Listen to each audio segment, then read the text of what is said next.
Connect with like-minded AHK users in our private chat, helping each other out and sparking ideas that make scripting way more fun.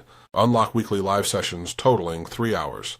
Expert guidance, troubleshooting, and interactive learning to make AHK mastery a breeze. Yes, go ahead. Yes, I mentioned. Before I dive into the AI stuff again, because we talk a lot about AI, but I do want to answer AutoHotkey questions first. Kenneth had a question in chat. He says, "I don't have a microphone today, but I have a question. What is the best way to instruct users to do certain setups that are needed for the app to work? Like, for example, make a shortcut to a shared file on OneDrive to a local folder. Or can I show a dialog with screenshots, for instance?" That's an interesting question. Like that, at that point, you're placing the burden on the user. And the problem with users is like their level varies so much that some users might do it very easily, and some others will have a lot of trouble following the instructions. So you will have this situation in which your app works on some computers, some others don't work, or you get a lot of calls, people telling you, I cannot get it to work, help me. So many times you don't want the user to have to set up anything. Either what you do is that you use a setup wrapper, like for example, Inno Setup, right? Or you have your script do the setup for you. With Inno Setup, let me check this real quick. Let me share my screen for a second here. I think I have Inno Setup. Yeah, there we go. So Inno Setup has two different ways here. Create a new script file using the script wizard. Now, if you don't know about Inno Setup is a sort of language, but that language is very similar to an INI file. It's just key value pairs. And it has a few additional keywords that make it unique. But if you know how to handle an INI file, you can handle an Inno Setup script. Now, if you don't know anything about it, you could still use the script wizard, in which they ask you that you can create a new empty script file or just continue. And then it asks you for a few things: what my program name is, the publisher, blah, blah, blah, where the program is going to be installed, allow the users to change the folder or not. No, I don't want to allow that. The application doesn't need a folder, for example, or something like that. And if you keep going, application files, you can add files or folders that when they run the setup, all of those will be added with your script. So if your script needs DLL files to work, or if your script needs other executables to work, you can pack them together in here, right?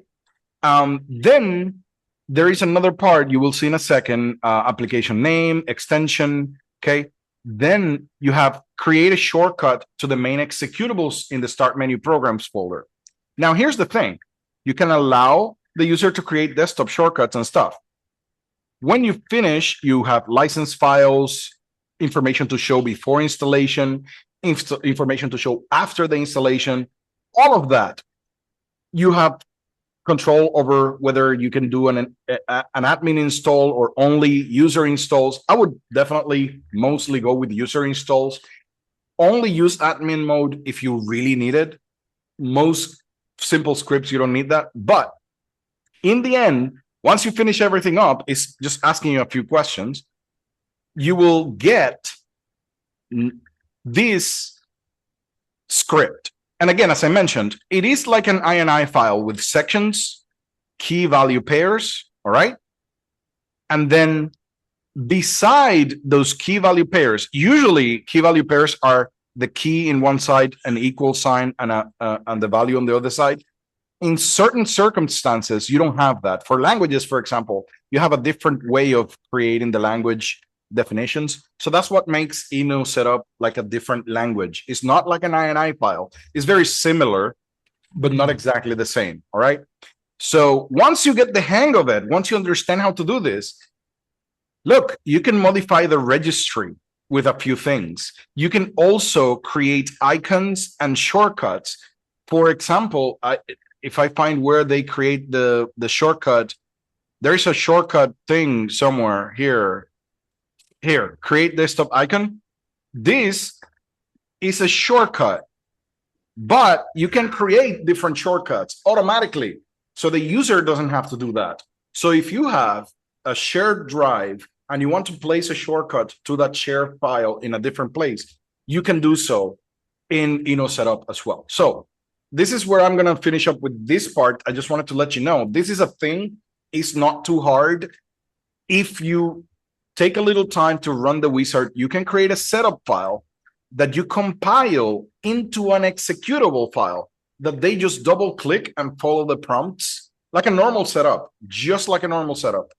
And they follow the prompts and it installs the script. It installs all the dependencies. It installs all the icons and shortcuts and everything you need. The other approach would be you doing it yourself. Like, for example, if I go to Prompt Assistant, I think I have that. In Prompt Assistant, what we did is we have a setup, I think, here. As soon as I start the script, right? This is a static new thing. That means that as soon as I start, this gets executed. It's kind of like an auto execute section. And in here, one of the very first things that I do is call a function called setup. And in there, what I do is that I check if a few files exist or not. And if they don't exist, I install everything. If I'm looking for a given module or something, then I create the folder and install that module, right? So you can do so yourself. You can make your script do the setup for you. You don't need a full setup program like Inno Setup. This one is silently doing everything, so the user doesn't know that I'm doing this. I could program this however I want. Again, you're basically doing it in AutoHotkey. So you just, in AutoHotkey, create little windows or pop-ups and guide the user to perform the setup. You're going to do the setup for them, but you guide them through the process. Do you want to create shortcuts? Yes. If they hit yes, then you create the shortcuts. If they say no, then you don't create it. You could do so with AutoHotkey. The only thing that you have to do is call that function as the first thing your script does when it starts. As soon as it starts, the first thing that I do is the setup. All right. So this just makes sure that the environment is there. If I'm expecting certain executable files, then I want to make sure that they're there. That's what this function does. It's just an if statement and file install. Hopefully that answers your question. And it was a little bit longer than a simple answer. But the thing is that there are many ways that you can do this, right? It's just that you would have to select. I would never place the user the burden on the user to go ahead and do it, just because of little gaps on how people know what people know about computers. For some, that's going to be very simple. For some others, it's going to be a terrible experience. Yeah, don't forget, Kenneth, you can try Scribe. It was highly recommended by you. Oh, by the way, yeah, it's true. Scribe, it was like this tool, for those who don't know, is a tool that allows you to kind of like create little documentation or documentation of steps by taking different screenshots and adding annotations on them. And then once you do the whole process of taking the screenshots of each step, you could just go ahead and give the user kind of like a URL or a link, and they just go there and see the snippets. So yeah, that's another way you could do it. And remind me, Isaias, when you're using the Inno Setup tool, for them to get the other file, does that when you're providing executable stuff, does that increase the odds of it getting flagged as a virus and stuff? I forget. Well, definitely, because the whole executable, but actually, you know what, the thing is, is not what the executable has inside, because what they do is that they pack it into one file, right? That file must be signed. If you don't sign that executable, then the antiviruses are going to flag it, regardless of what is inside, because the whole executable is binary at that point. Everything is binary. But then that's part of my point is, right? If you're actually giving them something that's not a executable, then when you do switch over to giving them an executable, you might have additional issues, right? Right. So if you have a script and you just send the script files to the people, the antivirus is not going to flag that because it's just text files. But as soon as you use Inno Setup to compile the whole thing into a setup file that will give them the scripts files, then yeah, you will have an issue because the setup is an executable that is not signed. And as soon as you put that in another computer, the antivirus might flag it. But if you are doing this for internal things, like a group of people at your company or something like that, I guess you just tell them, hey, this is my setup, and they might just run it. If you're now thinking about selling it to unknown people, then that is where this topic becomes a little bit trickier.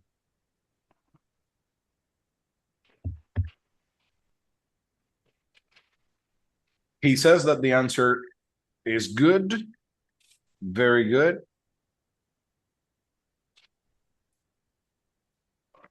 Anybody else who has any other questions? Anything that you're working on? Or anything that you want to showcase? If you have done something that you want to show it, that's good too.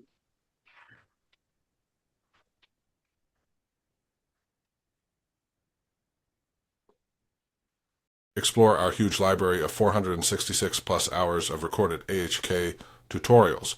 Watch, rewind, and master tricks at your own pace. Grab 25% off all our AHK goodies, courses, scripts, and custom work so you save cash while building your toolkit like a boss